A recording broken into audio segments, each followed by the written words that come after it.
Today. My name is Jason Broder. I'm the president and CEO of the Seminole County Chamber, and I want to thank you all for joining us. I'll do a little bit of housekeeping up front here, particularly for those of you who are new to Zoom and may not be as familiar with the interface. But during this time, we ask that everybody stays on mute unless you have a question. We'll do that at the end. As questions come up, feel free to drop them in the chat box. For those of you that haven't had that blown out to the right yet, if you put your cursor down in the middle bottom of the open window, you'll see a chat bubble, and you can just hit that. That blows the chat out to the right, or in your case, that out that way. And you'll be able to see everybody's contact information, chat with folks. You can do that publicly or privately, and that's where we'll stick some questions at the end. To control your mute, that's at the bottom left of your Zoom screen. So somewhere down there, it's mirrored for me down there. And then somewhere up here to the right, you're going to see a button that says speaker view. And certainly once we get started, you're going to want to hit that button so you can see the speakers. That way you won't have the entire network of folks out there. You'll just be focused on our speaker. At this time, I'd like to give thanks to our gold sponsor, Orlando Health, as this event would not be possible without them. And so please enjoy the following video.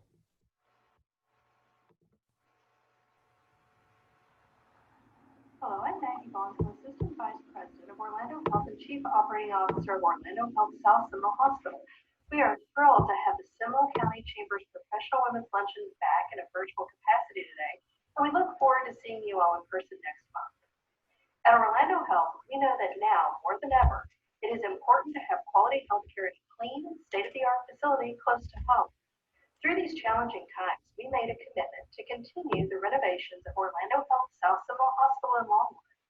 With a total investment of over $20 million, the campus has been transformed with a brand new front entrance, 2 cardiac catheterization labs, refreshed patient rooms, and a new emergency department waiting area, including a dedicated child life space. Your new Orlando Health South Seminole Hospital is open and ready to serve your healthcare needs whenever they may arise. Thank you for allowing us to be a part of today's program, and we wish everyone well.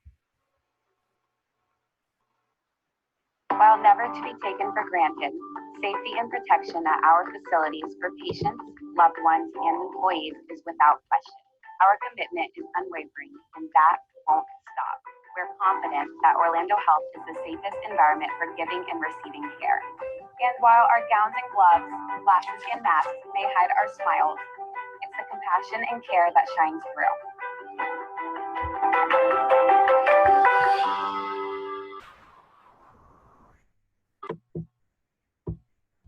Excellent. Thank you very much, Orlando Health. And I got a chance to go by and see some of those new upgraded renovations. Megan Almasi's on the call. You all can see her. And if you want to do a tour, I'm sure she would be happy to at least show you the updated new entrance. For those of us who have been here in the community for many, many years, you won't believe the changes. They're just spectacular. Additionally, at this time, I'd like to recognize our silver sponsor, Addition Financial. Katie Bowman is with us now, and she's going to share a few words of the sponsor message. Now's a good time to try that speaker view up on the right when you get that. So, Katie, take it away. Thanks, Jason. On behalf of Addition Financial, we're proud to be the silver sponsor of today's Professional Women's Luncheon. We've missed seeing all of you out and about at community events. But we know over the last few months, life has looked a little different than what we've been used to.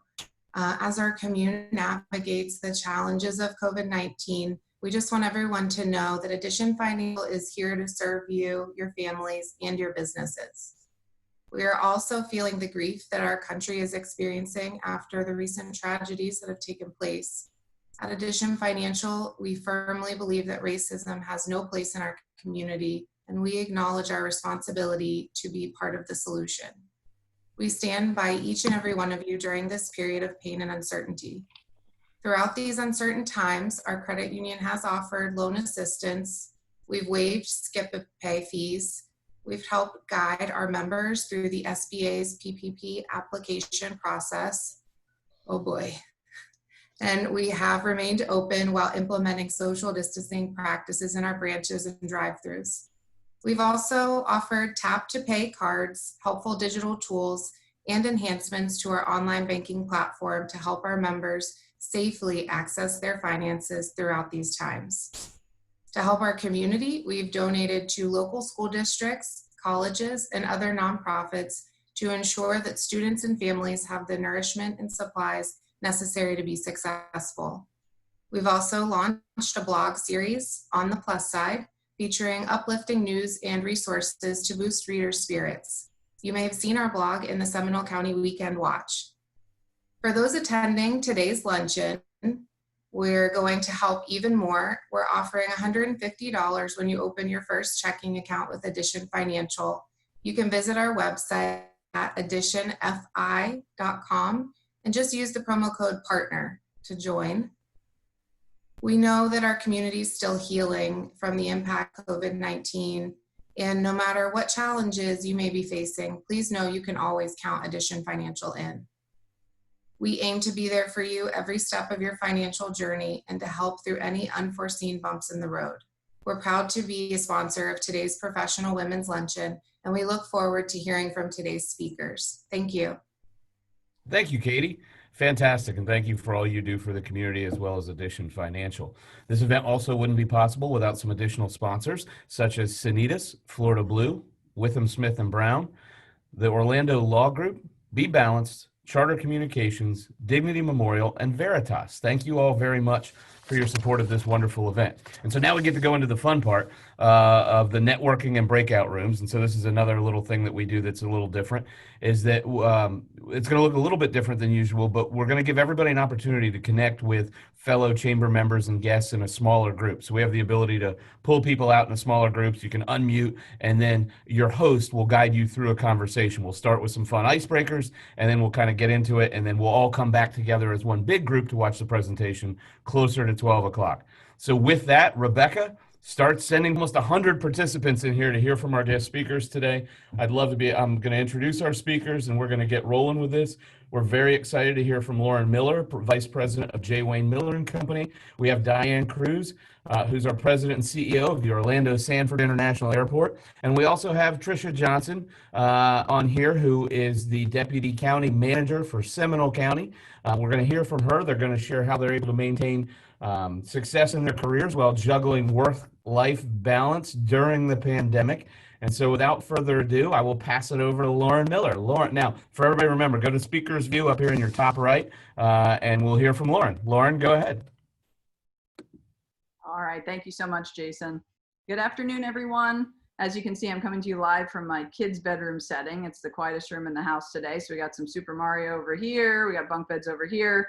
Doesn't matter where I need to set up. As long as I can get done what I need to get done, I will be there.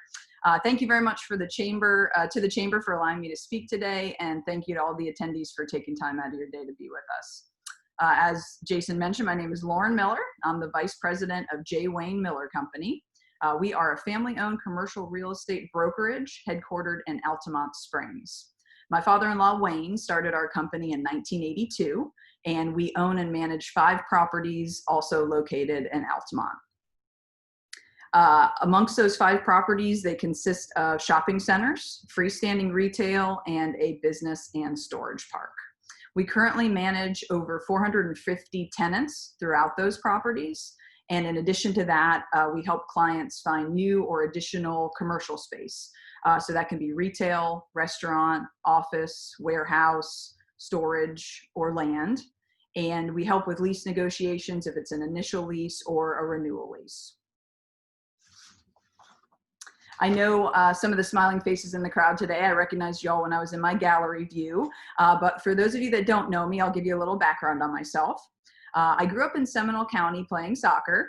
I attended Altamont Elementary, Rock Lake Middle, and got my diploma from Lake Mary High.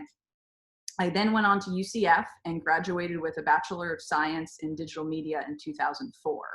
I played soccer for 2 years with the Knights, which was amazing. But unfortunately, I tore my ACL for the second time after those 2 years. So I recovered from that surgery, and I had been dedicated to soccer for so long, I needed to figure out what I could do with that dedication and put it towards something else. So I was halfway through school, halfway through college. So I just threw myself into my studies, got a job, and basically worked my way through college. Once I graduated in 2004, I was hired by a visual effects and animation company called Two Door Productions. They have since moved to LA. They've got their home base out there now, but they were here because they had family here at that time. So I worked for them as a production manager for a few years. And along the way, while I was at that job, I started dating my boss's brother, who was an Army explosive ordnance disposal tech who was stationed in Washington, D.C. We dated long distance for 1.5 years, and I flew to see him every other weekend until we got married in 2007. So it was a lot to do all that traveling, but totally worth it. So through that job with Two Door, I met my wonderful husband, Brad, and I gained a sister-in-law. So it was one of the best jobs I've ever had. Second to the job I have now, because I like this one a lot as well.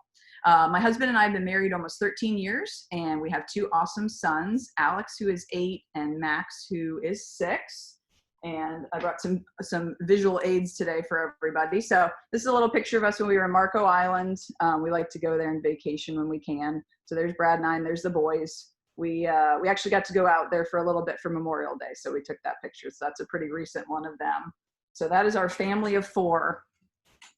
I began working for Brad's family business part-time in 2010. I started managing the business in Storage Park. I wanted to make sure that I liked leasing self-storage and that the family liked having me there and liked my work ethic. So it was good to start part-time and get a feel for everything. And after having our first child, Alex, in 2012, we all decided it was a good fit, that me being there and managing was working out well. So I started full-time managing the business in Storage Park, and then I got my real estate license in 2013. At that point, I started managing and leasing our retail properties as well. I never looked back. I love working with business owners and setting them up with the ideal business space, helping them negotiate their lease and get terms that are really great for them and get them started off on the right foot. When the pandemic rolled in, we went from spring break to permanent school break very quickly. And we had to figure out how to handle schooling the kids from home and still running our business and managing the properties without skipping a beat if possible. Alex, my second grader, did an awesome job. I'm very proud of him. He was very comfortable with his technology, knew how to get into Clever and navigate all his apps. So he could pretty much run his stuff solo, getting in and out of everything, and then I could come in and check and make sure that we were, learning what we needed to.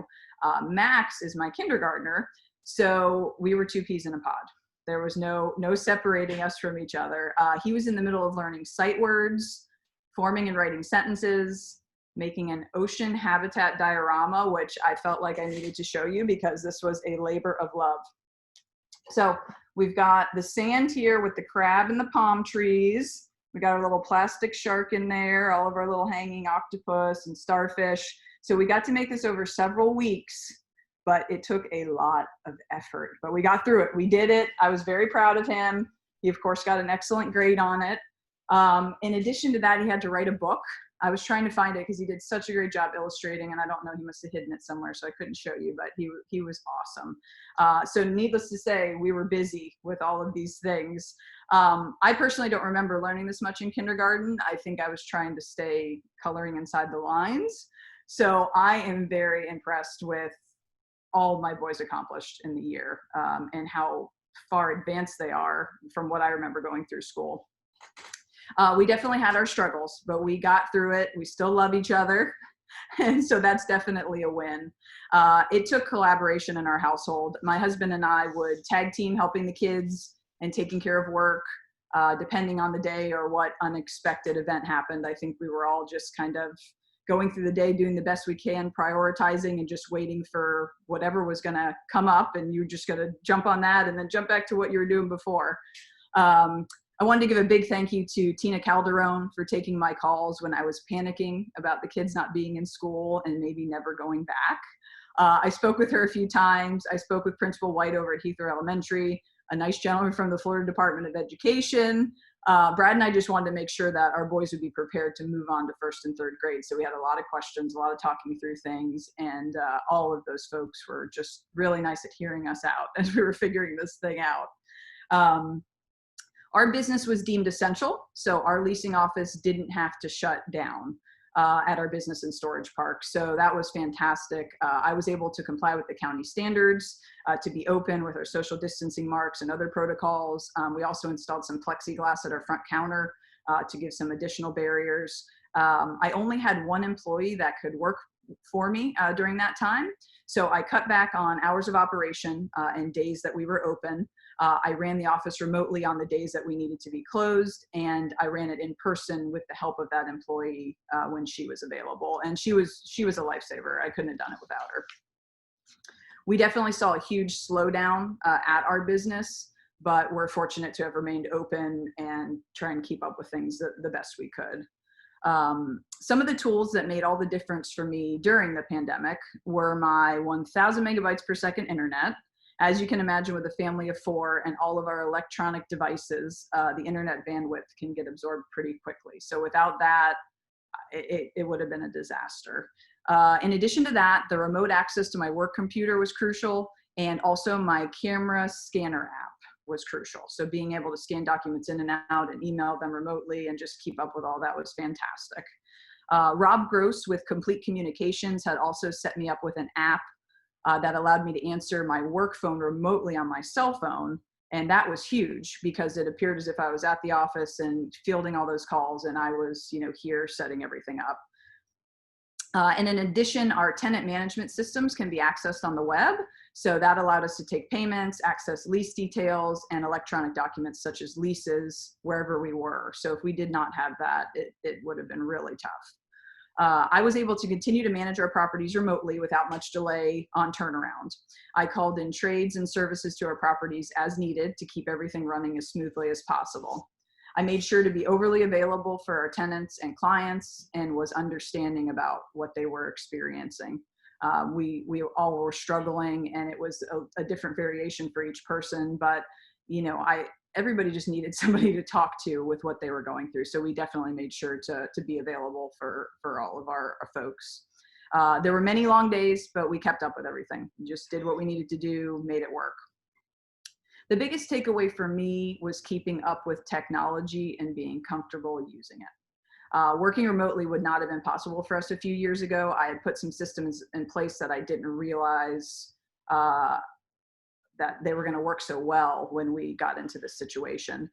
So these challenges have provided some of the most valuable lessons for us. We'll continue to get through this and come back stronger, better, and more prepared for the next obstacle that might come. Streamline your processes where you can, hire great people and take good care of them, and have a reserve for the hard times. I've now discovered ways to change my work-life balance for the better, which for me means time on the life side of the equation. Splitting up my week to work from the office a little bit and work remotely more has been what I've discovered, that I can actually do this and do it well. So that allows me to spend extra time with Brad, Alex, and Max and the rest of our families, which I love. I applaud the Seminole County Chamber for the changes they had made to offer virtual meetings such as this and stay connected with the community. Thank you very much for your time. All right, great. Thank you, Lauren. Much appreciated for your insights there. And as a point of personal privilege, Lauren's one of my realtors. So thank you very much, Lauren, for helping out with my leases as well. Thanks very much. Next, we will go to, and remember, if you have questions, you go ahead and put them in the chat box, and we'll get to them at the end once we get through talking to all of our guests today. Next up is going to be Diane Cruz, our president and CEO of the Orlando Sanford International Airport. Diane, the floor is yours. Hey, thank you. I'm glad to be here today. I've got a room full of ladies in an adjoining room who are enjoying lunch and this discussion.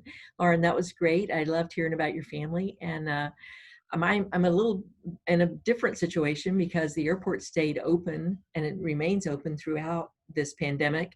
But I wanted to share a little bit of that with you, and also how even in my family, the schools closing, how that affected us in an unusual way. So the airport, as I said, remained open. Our mission never changed. Our mission is to safely operate the airport, and it had to remain open to the traveling public. We're federally funded, and we don't really have a choice. Our top priority, however, was the health and safety of our passengers, our employees, our tenants, and our partners. So with that in mind, this pandemic caught everyone off guard. I mean, on March 3rd, I briefed my board at a regular board meeting about this pandemic, that it was out there. There had been no impact on the state of Florida at that point. And it just really was this kind of obscure thing that was happening in the world, but that we needed to take note of. It was not an imminent threat at all. And then on March 9th, the state of emergency was declared for the state of Florida. There was still no impact on our airport. Nothing had changed. Flights were just going on as usual. You would never have gone anywhere, probably in Seminole County, and seen any kind of impact from the virus. And I was looking back at the timeline today, and I was thinking, oh my gosh, how much changed in such a brief period of time. And I know we all felt it, but to actually start kind of writing my thoughts down, I thought, oh my gosh, it's a wonder we're not all half crazy right now. On March 14th, that's when the president started limiting traffic. It's when he put a ban on incoming traffic from the UK. It's also when we were being told that schools were going to have their spring break extended by a week here in Seminole County, and I know in Volusia County, that's where my granddaughter goes. And all of that, the theme parks were closing, and that's when it really started hitting us. And we knew that we were going to start seeing a downturn in traffic because we're a leisure service airport, and if Disney's closing, Universal's closing, SeaWorld's closing, then it was going to have an impact on us. And then on March 25th is when the president actually, the request was sent to him from the state of Florida to make Florida a major disaster area, and he granted that request. So, in just less than a month, in just a few short weeks, things just seemed to really spiral. I won't say out of control, but certainly in a downward spiral. And then by April 6th, I was giving a briefing at Seminole County's BCC on the state of the airport during this pandemic. So in less than a month, I'm briefing, and actually a month from March 3rd to April 6th, I was going from saying, okay, there's this virus out there that is starting to grow, and it hasn't impacted us at all, to April 6th, I'm telling Seminole County through the EOC that we are still open, our mission remains the same, our priority remains the same, but we have sent all of our non-essential workers home to work from home. We're an airport, so many of our employees did have to remain, especially our fire, our police, and our operations personnel, and all of our at-risk employees, of course, regardless of their positions, were sent home. And we're in the middle of the biggest terminal expansion the airport has ever encountered, and of course that is going on as normal. So just to realize how quickly things changed for us as an international airport, I know that for everyone else, there was just as much change and just as much of a dramatic change as what we were seeing. The day that that I gave my briefing to the EOC, I told them out of 563 commercial service airports, the passenger load had gone down, and I just want to share this with you. On that day, a total of 122,029 passengers had flown through U.S. commercial service airports the day before on a Sunday, and compared to 2.46 million on that same day a year before. So that gives you an idea. It was a 95% decrease in airport traffic. So airports all over this country were dealing with this. And what were we doing? You can think, well, there weren't many passengers going through your airport, so things probably were pretty easy, but no.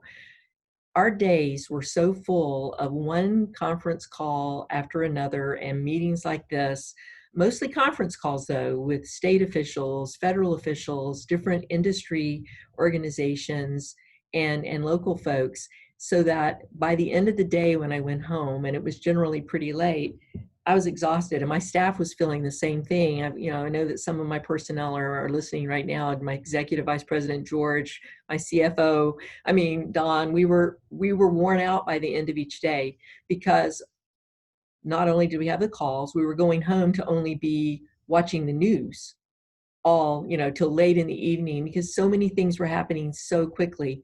Every day we were giving, George was sending out an update to all of our stakeholders, letting them know what was happening at the Orlando Sanford International Airport and the industry in general across this country. And it was changing every day so that there was this unique report. And then gradually those went from, but only, it took a while before we even reduced that to 3 times a week, and then finally once a week. And then we have just stopped those within the last couple of weeks. But so much was changing, and we were looking at our budget. We were looking, looking at our passenger numbers, talking to people in the industry about when they thought things might start to turn around. And that just consumed us, to say the least. Then we, and we're, we all have homes, we all have family, and so we're dealing with the effects of that as well. And I'm going to stop talking about the airport for a minute, just talk about my other hat, which is as a mom and a grandmother, which is a wife, mom, and grandmother. And grandmother is the most important role to me at this point in my life. So I have a 7-year-old granddaughter and a 2-year-old grandson. The 7-year-old is a second grader, or was, at DeBerry Elementary. I'm sorry, she doesn't live in Seminole County, but I started getting really concerned because we were not even seeing the grandkids for a while there. We were talking a lot, doing Skype, but my daughter one day sent me a video that my granddaughter had done for school. It was a school assignment, and she had to just do a little video at home talking about what she'd been doing. It was the saddest thing imaginable. And my daughter sent it to me and said, "I'm so sad, I don't know what to say." And I was watching it and I thought, well, it's not too bad. I mean, she's talking about what she's doing. That was the assignment. But at the end, everything changes. And this little 7-year-old looks at the camera and says, "I really miss you guys. I hope I get to see you again." And she was so somber throughout that I thought, something's got to stop. Something has to change. I called her mom and dad and said, she needs to come over and spend time with us this weekend. We need to get her out of the house. We need to restore some normalcy to her life, because this isn't the 7-year-old I know. And so, so she came over. Now I'm talking to a lot of people, and some of you are going to really identify with this, but this was my first exposure to a classroom online meeting. So my daughter brings her and she says, "Oh, by the way, she has a class meeting at 7 p.m. tonight." Now, this was a Friday night, 7 p.m., and it's a class meeting. So the teacher and the parents and all the kids. So I said, "Sure, I can handle this. I mean, I run an international airport. I can handle this, no problem." Oh my gosh. Oh, I can't even remember how many different programs they use, but I know that the teacher started out, and bless her heart is all I can say. And if Tina Calderon or any of the Seminole County board members or teachers are on this right now, God bless you all, because she started out by saying, "Well, we've changed the platform. And so we're kind of going to go into this like we did that first week." So that's all I can tell you. You're going to be flying by the seat of our pants. But they go into this one site to log in, and then you go out of that, and you have like 4 other places you had to go. 6 pages of notes later, and almost an hour, we were done. So yes, so that was my experience. And I just thought about all of the parents out there who were going through that. Lauren, I'm telling you, this was, something you dealt with every day. So I've been going through all of this at the airport, and then I'm sitting there on this stool with Olivia beside me going, "Oh my gosh," and I was astounded I actually said, "You know what? I think they're giving them more work because they're working at home. I don't think they do this all the time." And my husband even got his taste of it too. He helped her one day with one of these online things. So a lot of changes. And I know I even did the teddy bear thing. I don't know how many of you did that, but I was at work most of the time, and I thought, "Oh, I've got to get in on that. I've got to make sure I have teddy bears in all my windows, so when children go through the neighborhood, they'll see a reminder that there's hope and this is a temporary thing." I don't know how many kids actually saw my teddy bears, but they're still up there because I've been a little too lazy to take them out. So if you go by my house in Chase Crossings, you will see bears, and everywhere I could put them.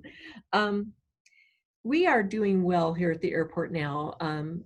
there were lots of things going on. We never did the temperature taking of passengers. We never had the influx of passengers from those areas in New York and New Jersey where there was a threat. We kept waiting to hear that we were going to have to do it, but we never did. We stayed, it was like the readiness was there all the time for a lot of different things. We never had a period of time where we had no passengers at all, but we did go through weeks where there were hardly any passengers. Now, like today is Thursday, and we had 39 incoming flights. We have 38 or 39 out departing flights. We're over 50% of where we would normally be at this time of year, and the load factors are increasing daily. Americans are resilient. That's all I can say. They were waiting to see when they could fly again. So parks are reopening, and I think we're going to see a big change coming from that. We do encourage social distancing by having markers on the floor.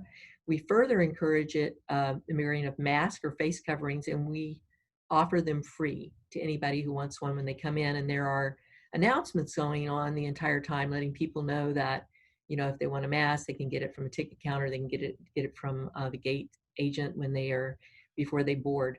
And I know that Allegiant, who is our primary carrier, offers them as well on the flights.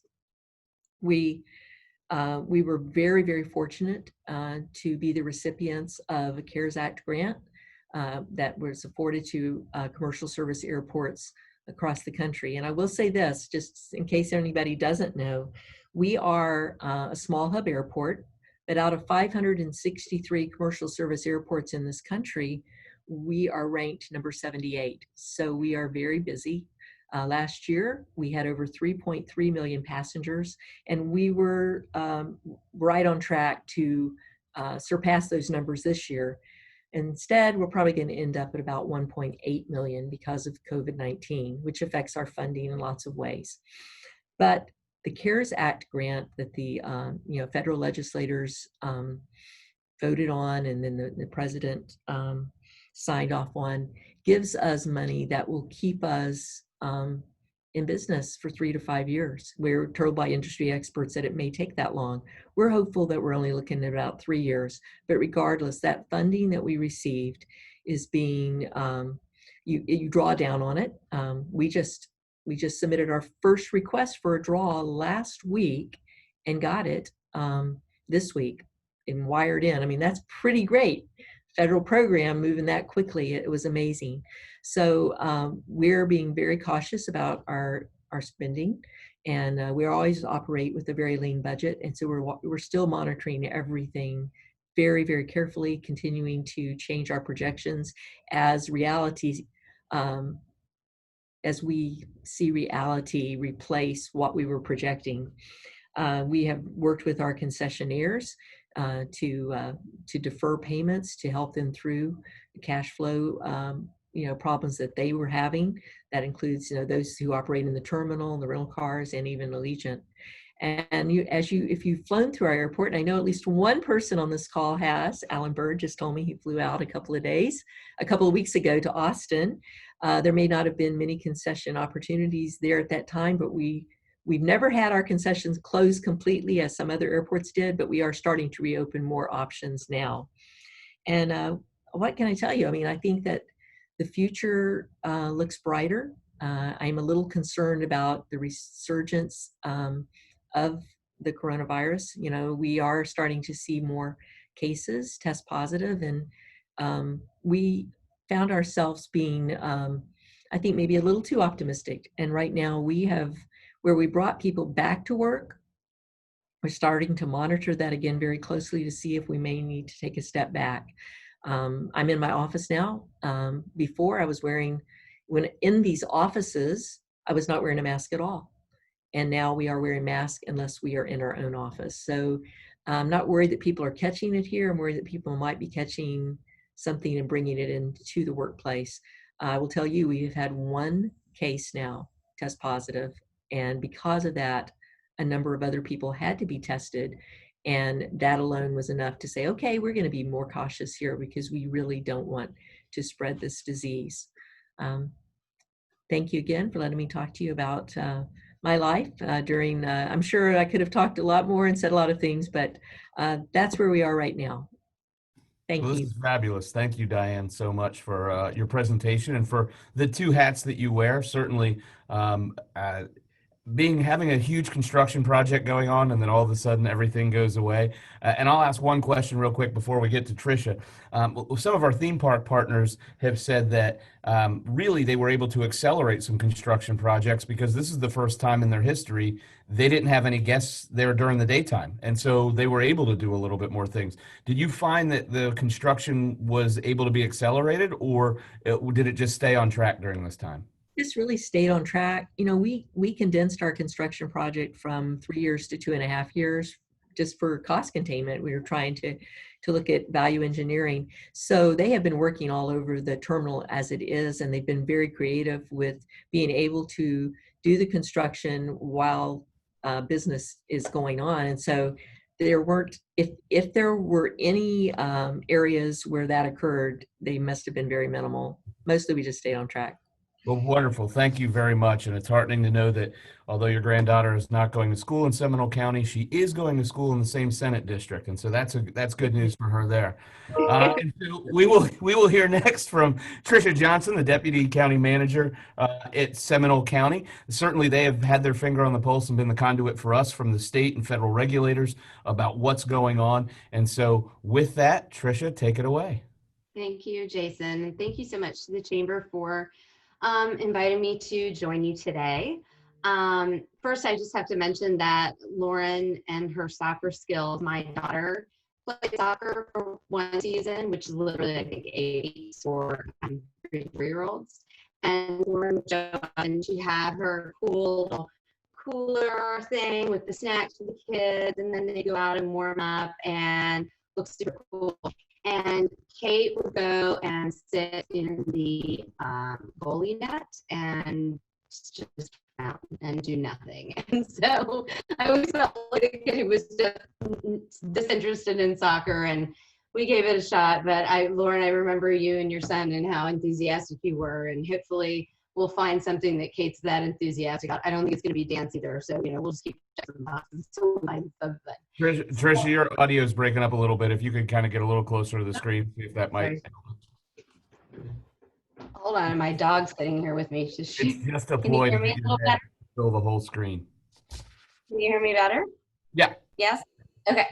Okay. So when Rebecca asked me about participating in this panel, I gave a lot of thought to what it is to be a mom during this pandemic, because I think it has brought out such a shift in our lives, not our daily routines, but what we're going to be grappling with down the road as a result of all of this. Because we moms, even those like me, knock on wood, who have not got the virus, still have to juggle our jobs, our healthcare, schooling, other family members.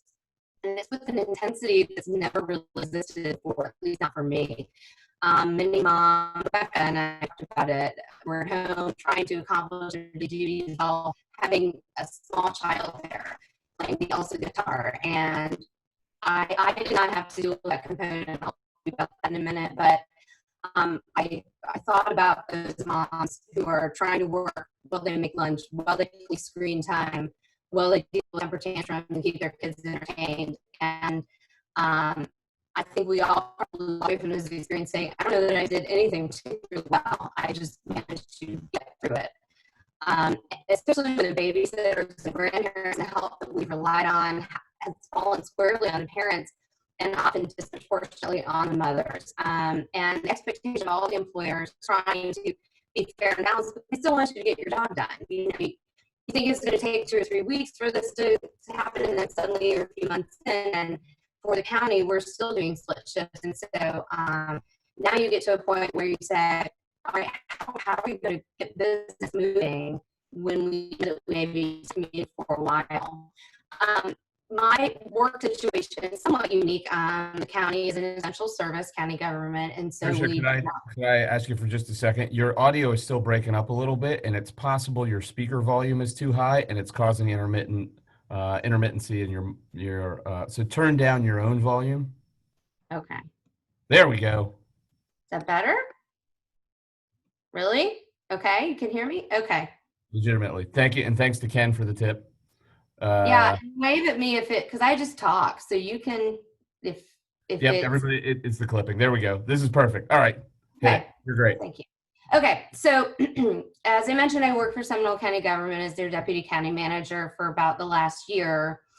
And our work situation is that county government is considered essential. So our operations did not cease. We did close some of our public lobbies at one point. Is it working? Because now I'm getting some warning on my screen. Am I okay? It's still it's jumping a little bit. I'm not sure what to do. If any of the technical folks out there have anything, let us know. But I have this little thing on my screen. Let me just see if it'll tell me something. I'm sorry, guys. no worries. Sometimes it says optimize audio for online when you're on it. So What? I'm sorry, I didn't hear what you said, Ken. But I have a bunch of messages from Frank Ipolo telling me he can't hear me. Why don't I try changing computers? Could I It's do working that? now. It's working Huh? now. It's working now? Maybe just slow down and maybe it'll catch up. Okay. So Seminole County shut our operations down in terms of public lobbies in late March. And what we did to ensure continuity of service was every other week you would work from home. So for example, you could tell I'm at home this week. And it was to protect employees from one another, but also to allow for that continuity of service. If the county manager gets exposed or the other deputy county manager gets exposed, we wanted to ensure that someone could still be there to run the ship. Now I'm getting a text saying, do you have a headset? Is it still doing this? Okay. If it makes you feel any better, we've had this happen a couple times. Technology is difficult with us sometimes. You know, I do have a headset, but I don't think it fits in here. I'm so sorry. I don't know why it's doing this. I don't think I've ever had this problem. I can try signing out and signing back in. Would you like me to do that? It's working now. Again, it only starts to do it when you've been going for like a minute, and then it'll start, which is why I thought the slow down would work. Okay. So our workflow has been that every other week I'm in the office. So that is to protect the continuity of services, and that's in every department. So we've had to split public works crews into separate working groups, firefighters, environmental services, wastewater plants, anyone that would be, you don't have wastewater plant operators, you're going to have a problem. So we need to make sure that we keep those groups separate. And we did a very good job of that until we went to phase 2 and thought we could start bringing folks back, because I don't think anyone anticipated us remaining in this circumstance for more than a few months. And then of course, the numbers have started to spike, as you have all seen. So now the county has kept our our employees on these split shifts to again ensure for continuity of services. We have started to get cases at the county. I believe we have 5 or 6. And it kind of, as Diane said, brings that into reality that, okay, we need to take a step back and think about what we need to do here. So we're all wearing masks. We're all required to sanitize doorknobs, light switches, workstations, and so forth.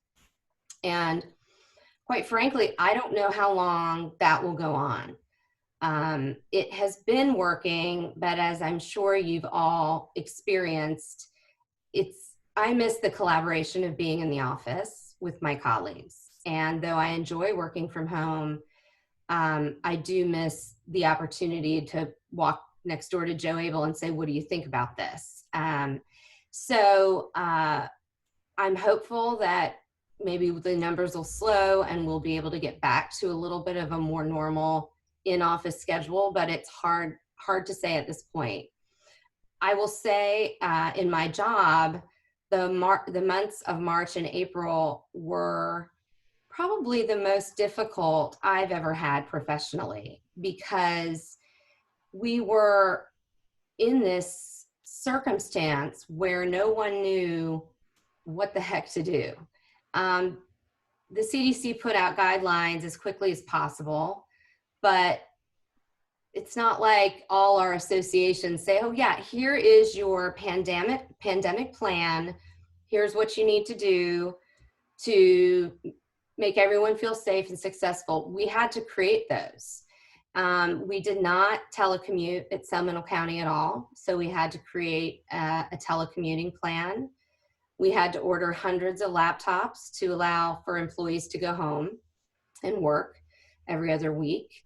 We had to put certain schedules together in order to manage that telecommuting. It was kind of like putting a Band-Aid on a geyser, because every time you turned around, there was another challenge that we had to mitigate. Public meetings, how do we do board meetings? Now they're on Zoom, but now we want to do a hybrid where folks could come in, but they'd still be on Zoom. So every day almost, it's a new opportunity for us to figure out how to operate. And then of course, the employee side of it, that I would say I felt like I was almost more of a mom at work than I was at home, because employees are scared. They're panicked. They don't want to go to work and be exposed.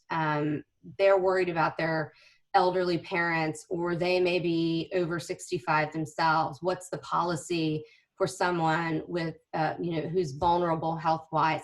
So those are all the pieces that we had to and still have to continue to navigate. And moving forward, I kind of saw a drop in May timeframe that we are, things started to normalize. I was able to do a little more work, my day-to-day work. And then now that we're seeing an uptick in numbers, it's all going back to kind of that crisis management discussions regularly about how do we educate people on how to be safe while still ensuring our businesses stay open. There's a lot of, again, day-to-day discussions about, we get hammered on masks. You're going to make us wear masks. You're not going to make us wear masks. Whenever Orange County does something that we don't, it immediately becomes a news story, and our customer service line gets question after question after question. So most of my team, I oversee economic development, tourism, and communications. So some areas in the county have stayed pretty steady in terms of workflow. Others is a little slowed down a little bit. My groups have been hammered because economic development, obviously trying to help businesses, and we've instituted a business grant that we hope to expand with CARES funding over the next month. Tourism, although we know it's almost slowed to a halt, we've had to rework our entire budget for this upcoming fiscal year and slash it by $1 million and try to keep employees, but yet make some pretty significant cuts and put an entirely new plan together for how we're going to market in the wake of a pandemic. And then of course, my communications team, they're embedded in the Emergency Operations Center. I haven't seen them since March. I don't know when I'll see them. Their job is COVID response, press releases, social media, dashboard creation. And so they need to be doing that, but it's a frustration to me because I've lost a lot of them. So it's been interesting to see how my team members have been spread into these different roles, all associated with COVID. And it's hard to say when they'll be back into kind of their day-to-day operations. And of course, you all know the Emergency Operations Center is kind of the head on the horse for the county. Alan Harris, I believe he spoke to you all recently. And he's, I mean, God bless him, and all the 30 people that are in that AOC, they've been there all day, every day, 6 to 7 days a week. And they're, like I said, they're probably going to be doing it through the end of the year now. And so that's kind of a tough reality to come to. But in terms of my family, we were blessed because Kate's BPK stayed open. And one of my constant sources of anxiety was, what if her school closes? What if her school closes? For a couple of reasons. One, I couldn't work from home 100% of the time. That was not that wasn't gonna fly. And two, I am not a great stay-at-home mom. And I mean that with all due respect. There are women who are wired to, they're just brilliant. I'm so envious. I am bad. I mean, I will own my badness in that.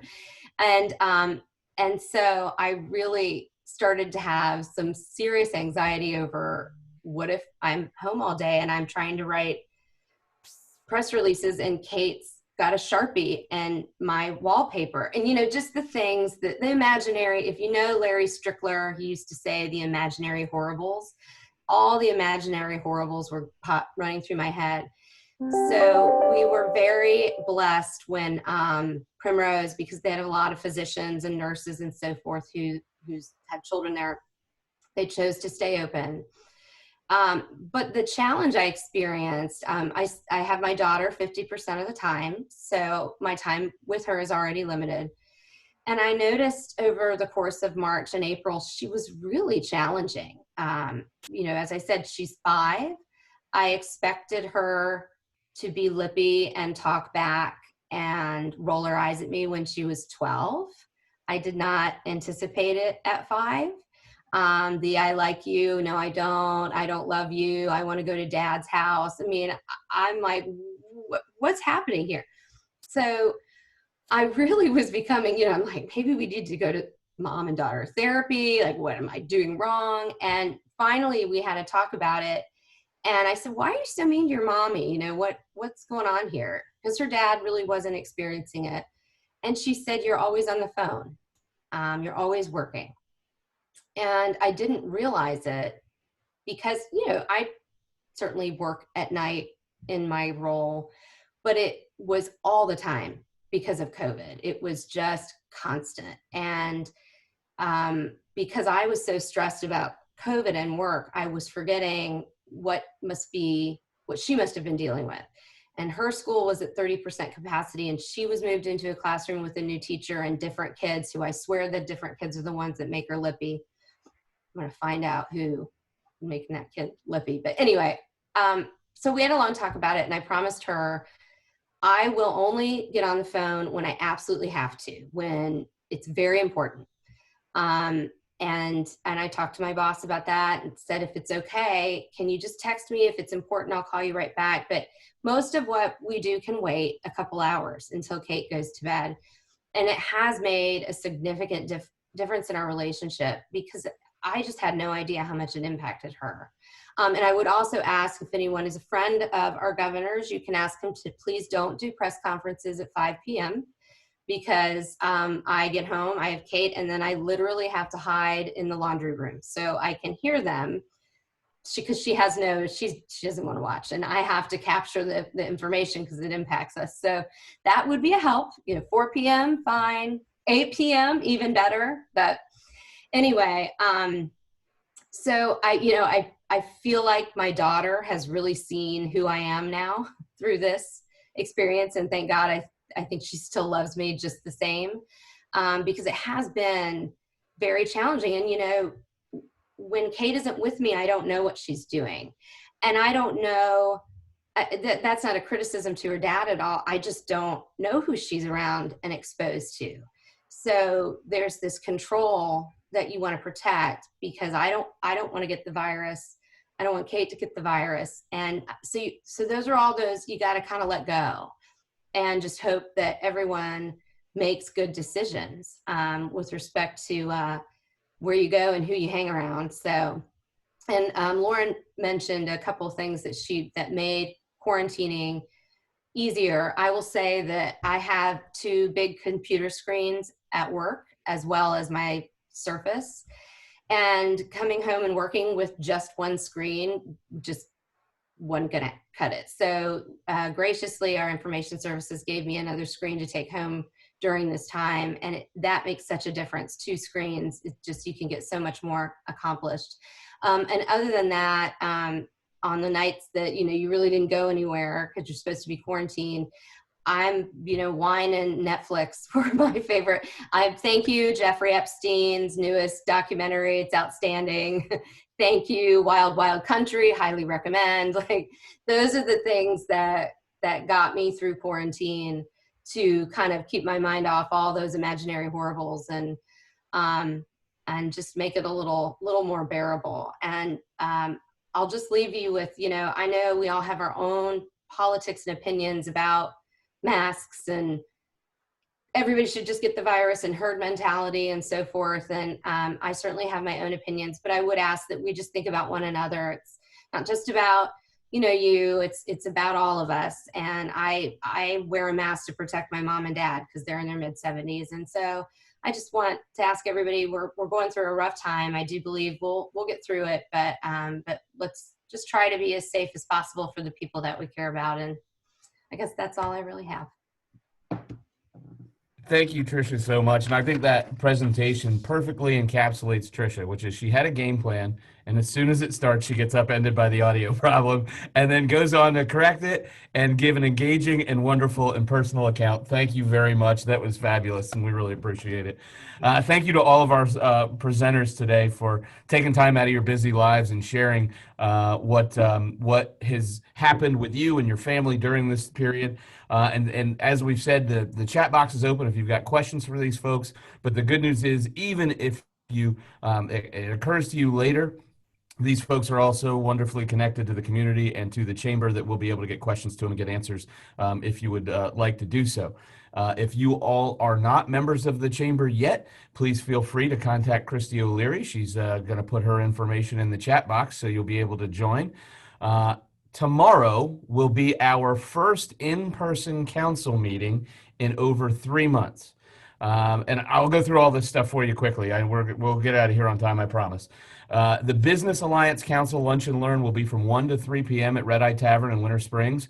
RSVP is required, and space is limited due to current regulations. And Tricia said it perfectly in her presentation. Make good choices. So whether it was my mother or my wife or Tricia telling me, they've all said the same thing, which is we will have safety protocols in place, and I'll go over those in a second. Seminole Hobnob is going to be July 9th at the Westin Lake Mary from 4:30 to 7.